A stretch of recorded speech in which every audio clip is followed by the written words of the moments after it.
Good morning, everyone. Welcome to our Wednesday meditation gathering. I'm so glad you're all here to share this time today.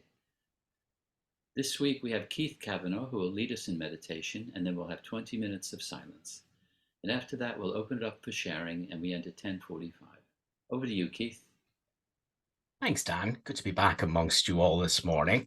I have spoken before about the practice of being above the battleground with Jesus, or indeed being in the cinema with Jesus. And the idea of the practice is understanding that we have a split mind and that we have a right mind itself and a wrong mind itself.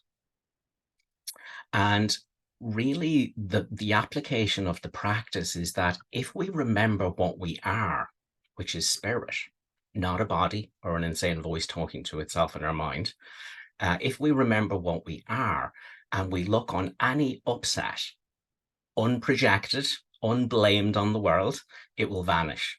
That's the big promise Jesus makes us in the Course. And so I thought we would read some just very brief passages from the Course, first of all. The first is from one of my favorite lessons, lesson 93. The self you made is not the Son of God. Therefore, this self does not exist at all. And anything it seems to do and think means nothing. It is neither bad nor good. It is unreal and nothing more than that. It does not battle with the Son of God. That's you. It does not hurt him nor attack his peace. It has not changed creation nor reduced eternal sinlessness to sin and love to hate. What power can this self you made possess when it would contradict the will of God? And so as we apply that to our practice of being above the battleground or being in the cinema with Jesus, we understand then that this self, which is made of thoughts, is the movie character, is the body on the battleground. And so what I am in the cinema with Jesus is something different. Or what I am above the battleground with Jesus is something different. It's not this self I made. So let's read something from chapter 31, and this is the final vision. Whatever form temptation seems to take, it always but reflects a wish to be a self that you are not. And from that wish, a concept arises, teaching that you are the thing you wish to be. It will remain your concept of yourself until the wish that fathered it no longer is held dear. And so in any given moment, I can identify as the movie character, the body on the battleground, or I can identify with a different self, the one that's with Jesus, which is not a body, which is not the insane voice talking to itself in my mind. So chapter 31 again. Now this is section 8. Choose once again. Temptation has one lesson it would teach in all its forms, wherever it occurs. It would persuade the Holy Son of God he is a body, born in what must die, unable to escape its frailty, and bound by what it orders him to feel. It sets the limits on what he can do. Its power is the only strength he has. His grasp cannot exceed its tiny wish. Would you be this if Christ appeared to you in all his glory, asking you but this? Choose once again if you would take your place among the saviors of the world, or would remain in hell and hold your brothers there. For he has come, and he is asking this. And so Jesus is saying to us, identifying as the body and the insane voice talking to itself in your mind, where nothing that it thinks or does means anything, That's hell. And he's telling us that the escape from hell, the escape from this identification as a separate self, happens by joining with him in our mind as a non-judgmental witness to our ego. And so this other self, the one that's not a body or an insane voice talking to itself, is a pure awareness. It is non-judgmental. And so this is from chapter 8, The Journey Back. The journey to God is merely the reawakening of the knowledge of where you are always and what you are forever. It is a journey without distance to a goal that has never changed. Truth can only be experienced, it cannot be described, and it cannot be explained. So Jesus is saying to us here that there's really no journey at all. How can there be a journey to what you are? You already are what you are. And so really, we, as Jesus says to us in the Course, we have one problem and there's one solution. And our one problem is that we're identified as this separate self that we're not. And the solution is very simple, which is to undo that mistaken identification. And in doing that undoing, we join with what Jesus is above the battleground. So again, there's no journey. It's a relinquishing. It's a choosing against what you're not. It's an undoing of a mistaken decision to be the insane voice talking to itself in your mind. So this is from lesson 188. Why wait for heaven? Those who seek the light are merely covering their eyes. The light is in them now. Enlightenment is but a recognition, not a change at all. Light is not of the world, yet you who bear the light in you are alien here as well. The light came with you from your native home and stayed with you because it is your own. It is the only thing you bring with you from him who is your source. It shines in you because it lights your home and leads you back to where it came from, and you are at home. This light cannot be lost. Why wait to find it in the future? Or believe it has already been lost or was never there? It can so easily be looked upon that arguments which prove it is not there become ridiculous. Who can deny the presence of what he beholds in him? It is not difficult to look within, for there all vision starts.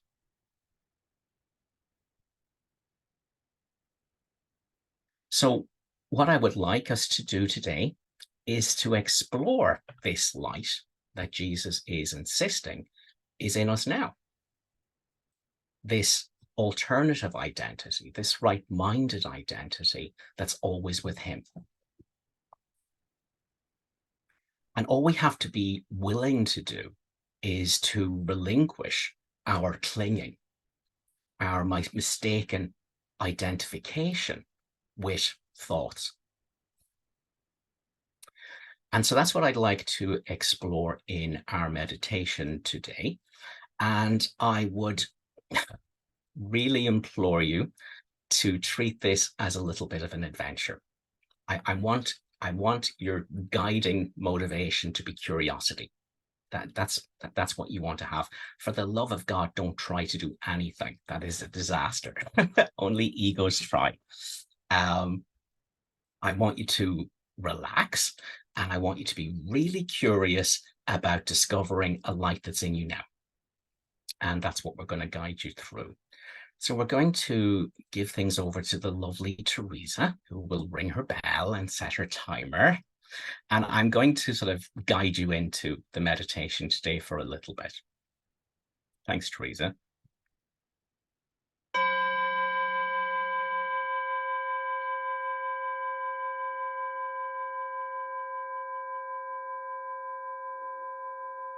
So, with your eyes closed, notice that mental chatter starts happening. Judgments are happening. Judgments about what I've asked you to do and consider. Maybe worries or fears about doing it right. Thoughts arise about what you're seeing and experiencing. Maybe colors or images. But I want you to notice how something is aware of all that chatter happening.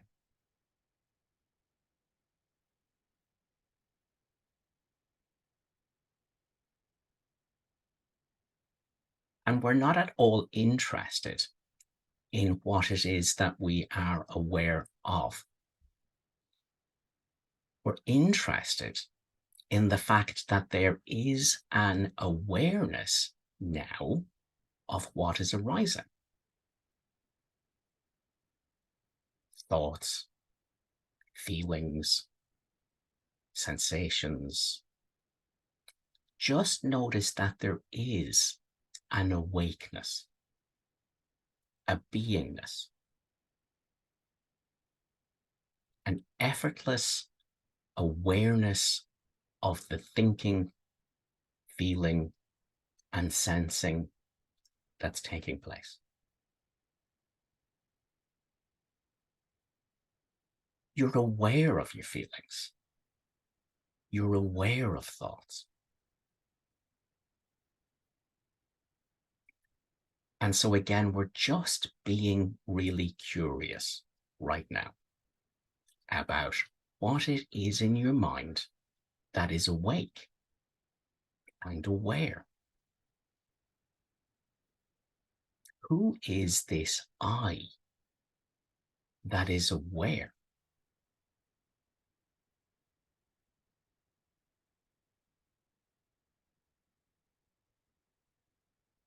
Most times, our thoughts are happening on autopilot, apparently unobserved.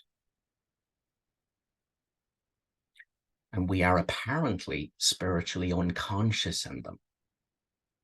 But not now. There's a witnessing presence now to thoughts coming and going.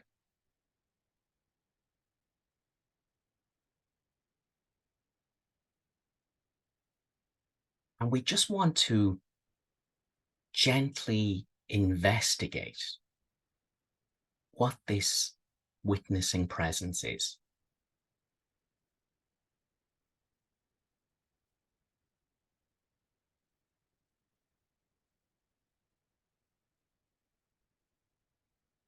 And again, thoughts will rise and fall. Sensations will come to awareness. Feelings will arise. And there's something noticing it.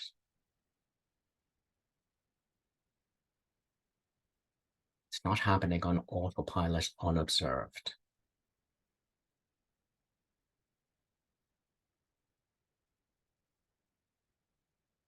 And this effortless awareness does not require the thought, I see this thought.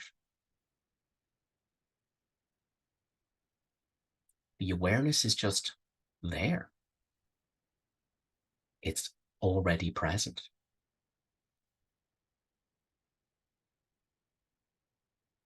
And just notice how intimate, how close this awareness is. It's far more intimate than the thought that is appearing now. And the thought disappears, but the awareness remains.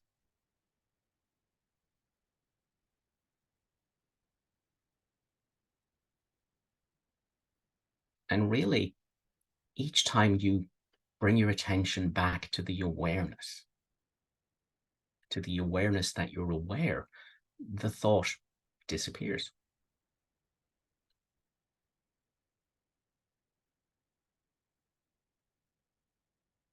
So what is this awareness? What is this I?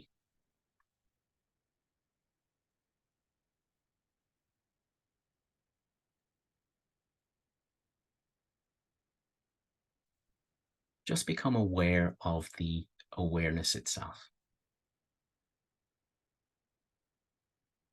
And notice how there is no noise in the awareness. It's aware of noisy thoughts while being itself completely free of noise.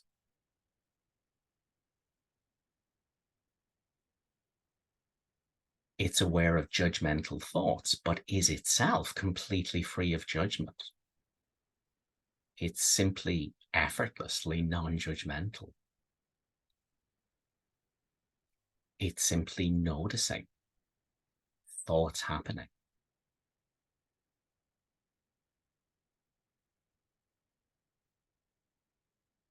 All the judgments that are arising are seen by this non-judgmental I.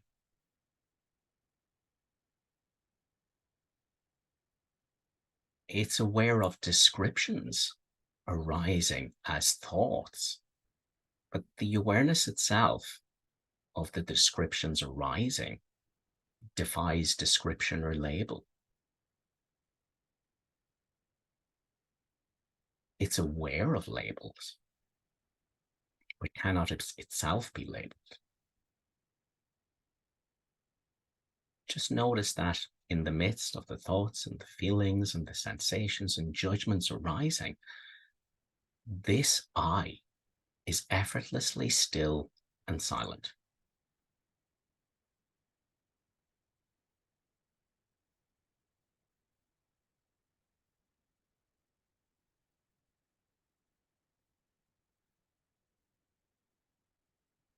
However noisy the thoughts that shift and change, this awareness of them coming and going is not coming and going. And it's not noisy.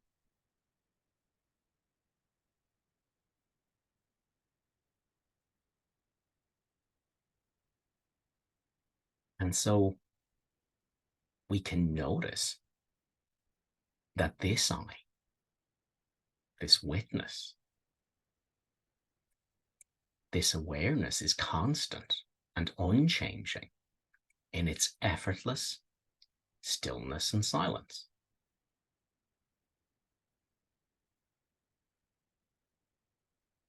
It's completely unaffected by all the thoughts, feelings, stories, judgments of which it is aware.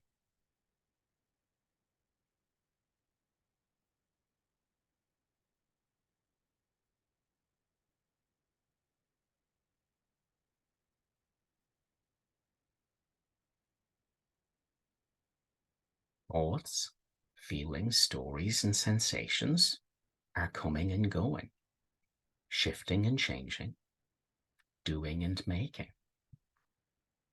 But this I needs do nothing. It simply is.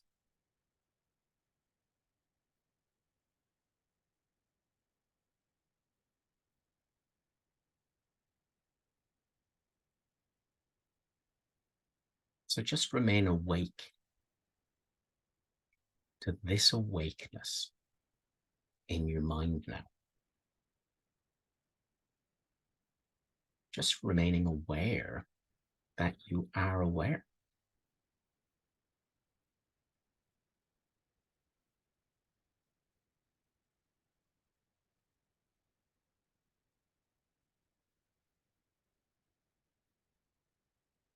Notice how this I is effortlessly still and silent.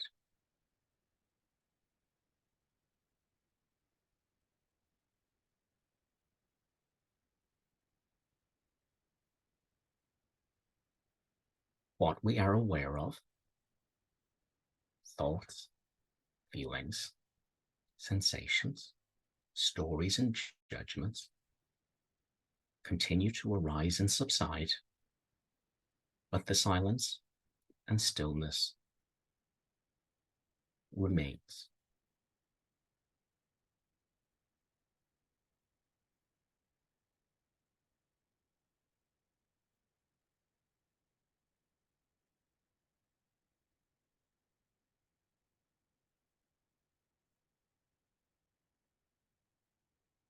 And the silence and stillness of this I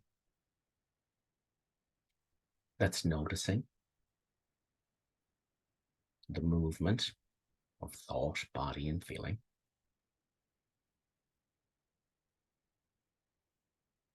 This I is what it is to be above the battleground.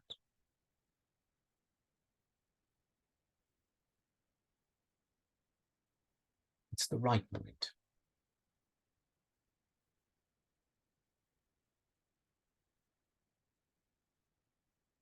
And it's present in your mind always.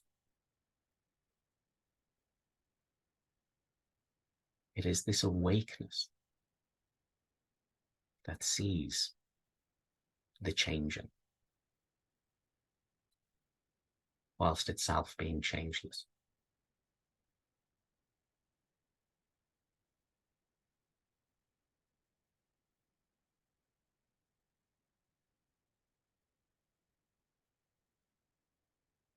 It sees the non-peace whilst remaining peaceful.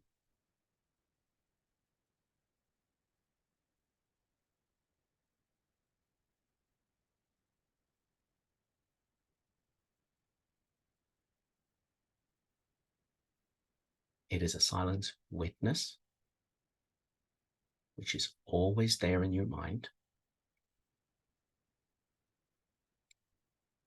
It is your right mind, which is never absent, but it gets overlooked to go unconscious in ego thoughts and feelings.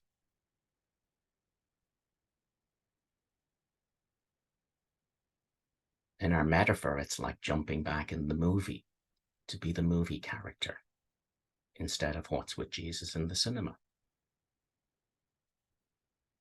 Or like jumping back down to the battleground as a body instead of remaining above the battleground with Jesus.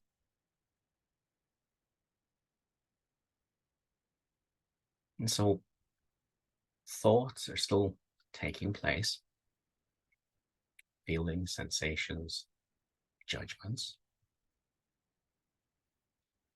And there's an effortless noticing of them.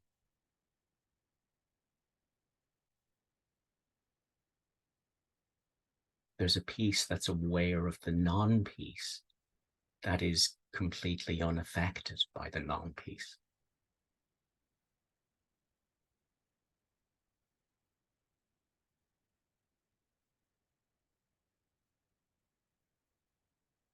And it's always present in our mind. It just gets overlooked to go unconscious as the self we made. That is not the Son of God.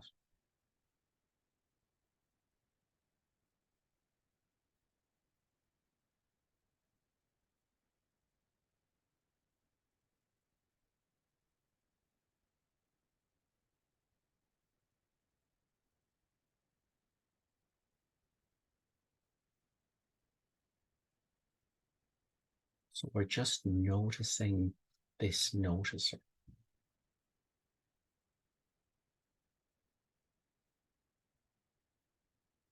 Right now, it's not being overlooked.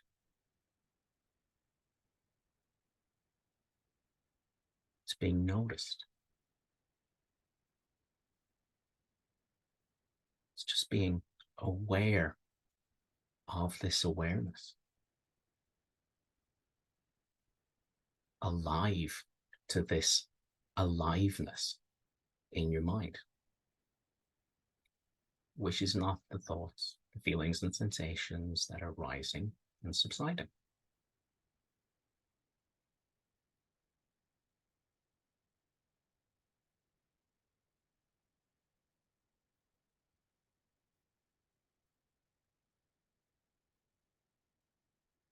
It's just effortlessly aware of it all and completely unqualified or affected by any of it.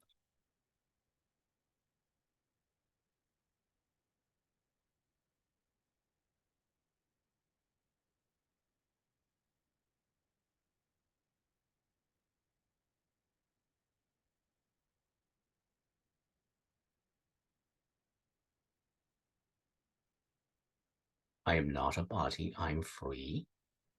I'm still as God created me. Means I'm not a physical body and I'm not a mental body. I'm not what my thoughts are doing or feelings or sensations. I am what is effortlessly noticing all of that and completely unaffected by it.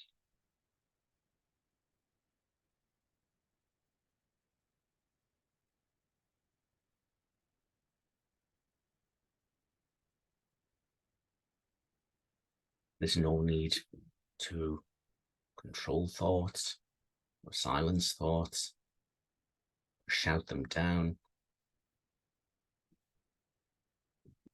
I need only become aware of my awareness of them. I need only fall back to noticing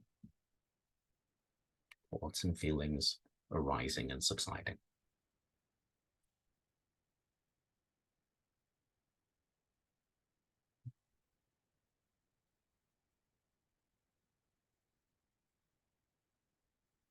And none of Jesus's promises in the Course are for the self that we made. The thoughts and the thinker and the stories, all the promises Jesus makes is for this self that can be with him, observing an ego and completely unaffected by it.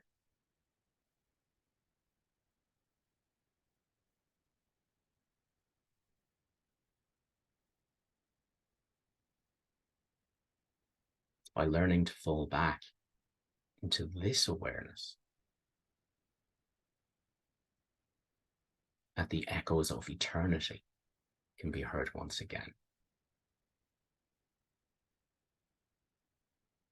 A peace, causeless joy, and an abstract, non-specific love.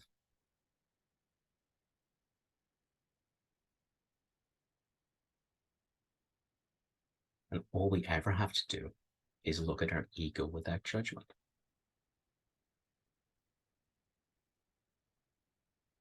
Look at your thoughts without judgment. And then you're no longer the thought.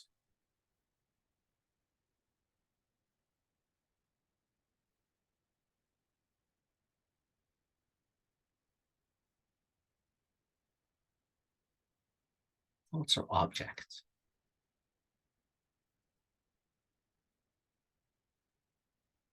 This awakeness in your mind now that's aware of your thoughts and feelings and sensations happening is the subject. It's the I, the right-minded I.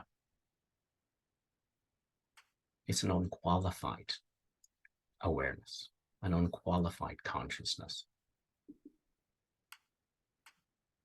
which is noticing the qualified consciousness,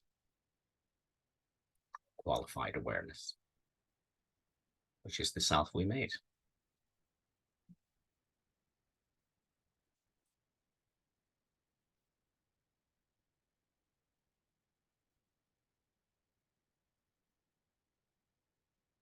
And this self that's completely unaffected by thoughts, feelings, sensations is always present in your mind.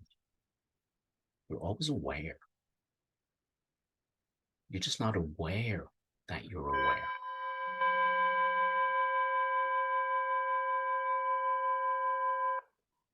Open your eyes slowly and come back into the room. We have 15 minutes left for sharing your reflections and your questions.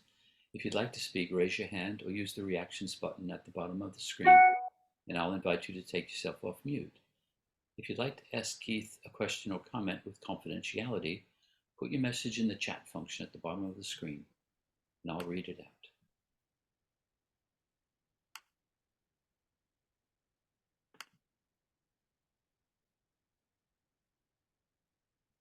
Who'd like to share?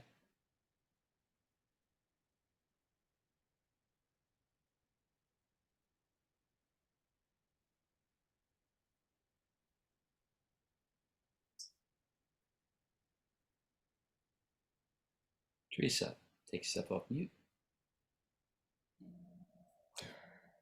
Keith, I hardly wanted to let that bell go because I was so in there. It was such a beautiful meditation, and I could have stayed there for another 20 minutes. I just want to thank you. Thank you. Glad you got something good out of it, Teresa.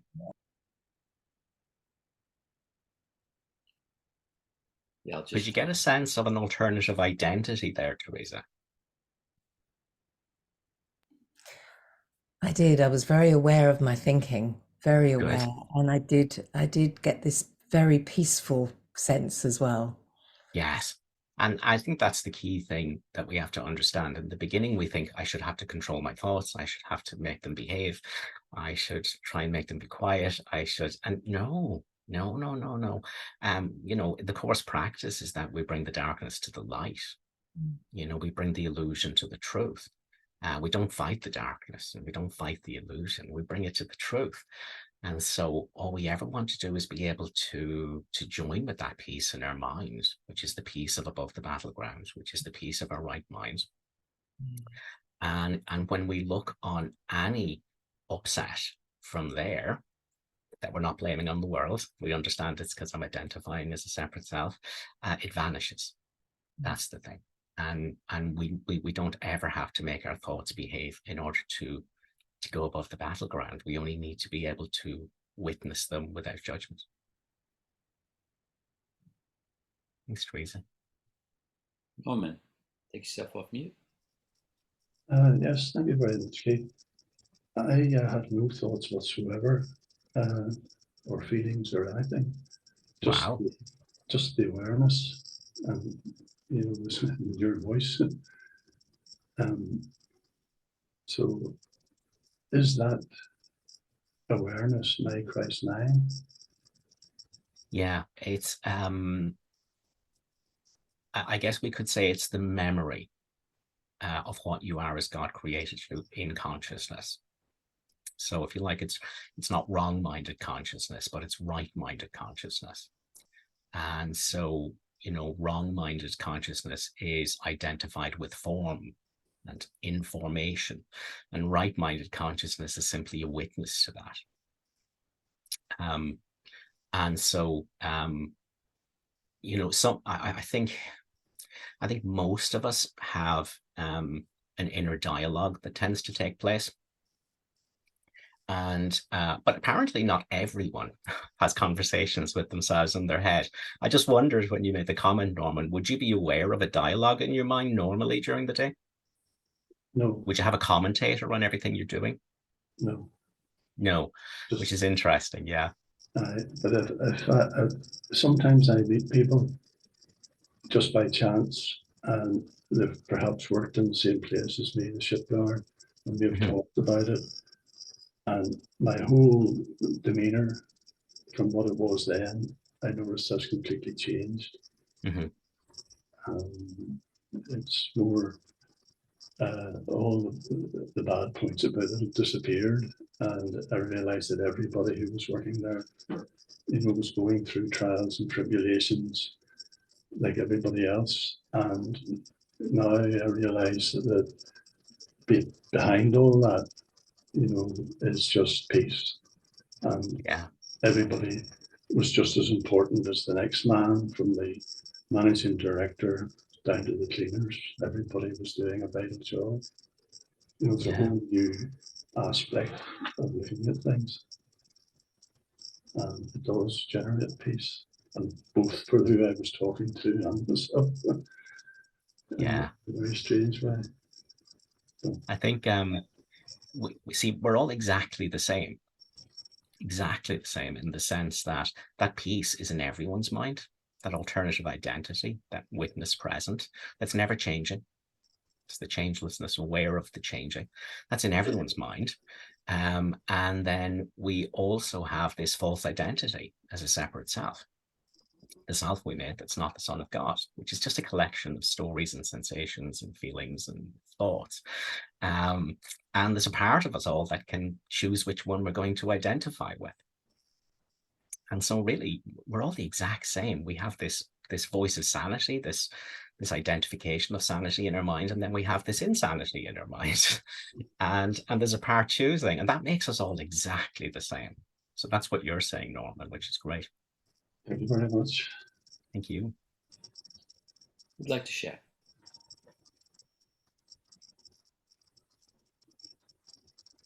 Sandy, take yourself off mute.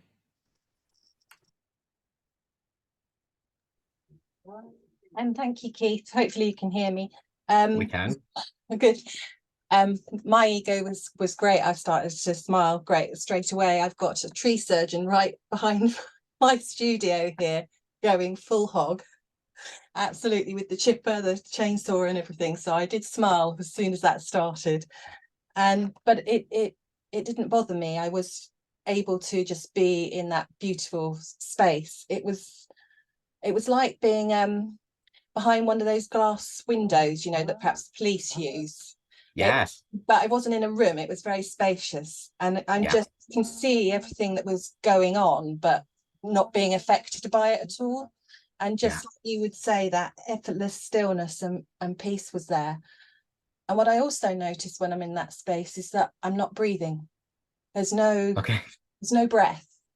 You know, it just feels really beautiful. I'm not holding my breath. There's nothing. It's almost like, you know, that part of you doesn't breathe. That isn't. Yes. You know, so it was really, really beautiful. So I've had the perfect lesson here today. Yeah, brilliant. Yeah. Because ultimately that is the experience, is that, you know, thought is happening, but you're not the thinker. You know, breathing is happening, but you're not breathing. You're aware of breathing, but you're not the one that's breathing. You know, feelings, sensations are arising, but you know, you're not the one having those experiences. You're the witness to it all. And that is the experience of being above the battleground. That is the experience of the decision maker joined with the Holy Spirit as a non-judgmental observer, instead of being identified with the insane voice talking to itself. Yeah. And the big beautiful realization is you don't have to get rid of the insane voice talking to itself. No, you just have to realize it's not you. There, isn't it? Just be. Yeah. It's just the ego doing its broadcast. And you get a choice whether you want to like buy into it and identify with it and go spiritually unconscious into it to be a separate self, or you can simply be a witness to it and identify as something different. You know, which is what we are above the battleground. And so again, that peace and that stillness in our mind, that is your right-minded identity. Yeah. It's you. It's the I. It's your essential I. It's your memory of what you are as God created you. The fact that we, you know, delude ourselves and go unconscious in the thoughts and think there's a me that's having the thoughts is incidental. It doesn't ever change the fact that the peace and stillness is you. And so all we're ever doing is choosing against the noise to go back to identify with the stillness. And then no matter what's going on in the world with our body or other bodies or our thoughts or our feelings, we can say, yeah, but what does that have to do with the I that I am here? And it has nothing to do with the I that's here. Thanks, Sam. That's brilliant, Sandy. Who'd like to share? Annie, take yourself off mute.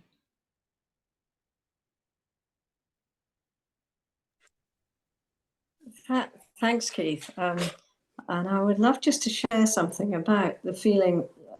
It's a sort of conscious awareness, right, to me. And I just wanted to share, because we're pet sitting. We have this dog.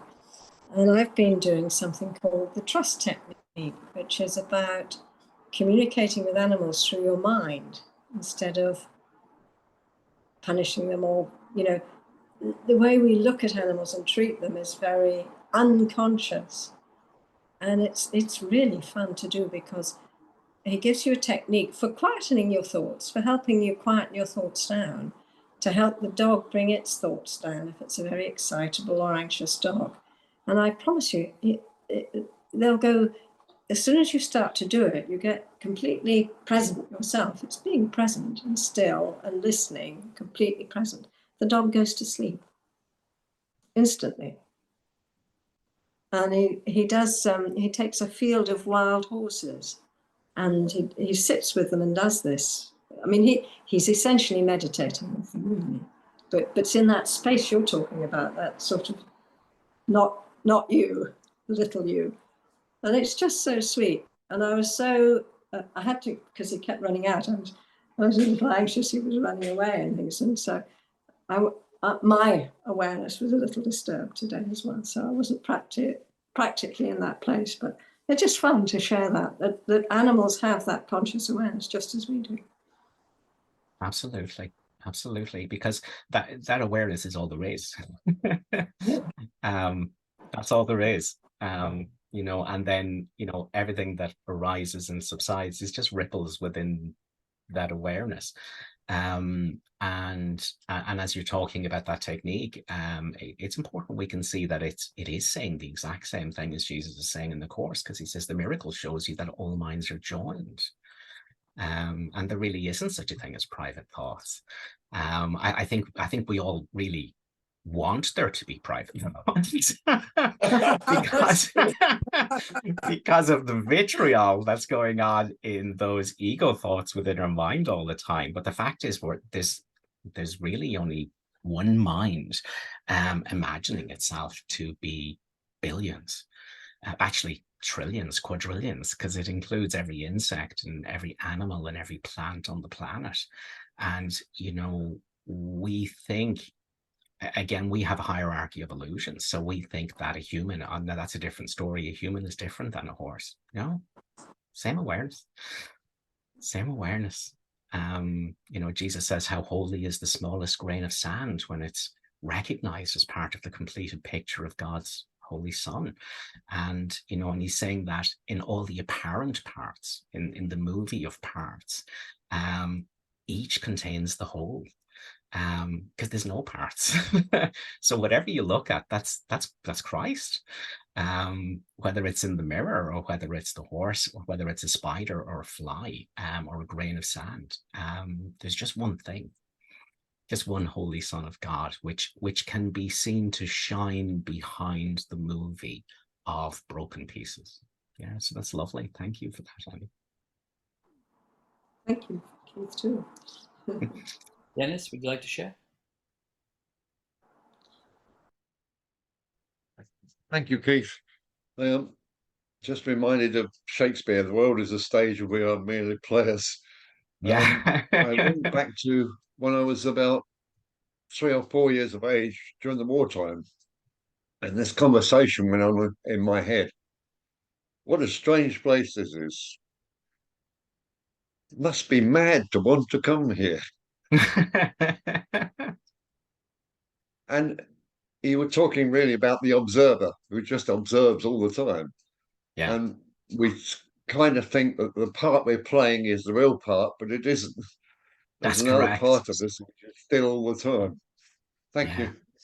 Thanks for that, Den. And it goes back to the fact that there's really only one thing happening, which is the apparent separation from God and the decision between ego, is it real, or Holy Spirit, what separation? That's all that's really going on. Everything else is just like a smoke screen we threw up. And so there's something you said there that I wanted to come back to. I thought about Jesus's part in the Course where he says the world is really made by those made mad with guilt. So in terms of being mad to be here, yeah, pretty much. A decision by those made mad with guilt, because we wanted to see it outside of ourselves instead of inside of ourselves, having chosen the ego rather than the Holy Spirit. There's something else I wanted to say, but maybe I'm not supposed to say it because it's fallen out of my mind, and I think we might be out of time. But thanks for that, Dan. Yeah, we're out of time. Thank you, Keith. That was wonderful. And Thank you, Keith. you step off mute and show your appreciation to Keith. Thank you, Keith. Thank you. Fantastic. It's Thank you. wonderful. Thank you very much. Have a great day, everyone. Thank you. Bye. Take Hello. care. Thank you so much.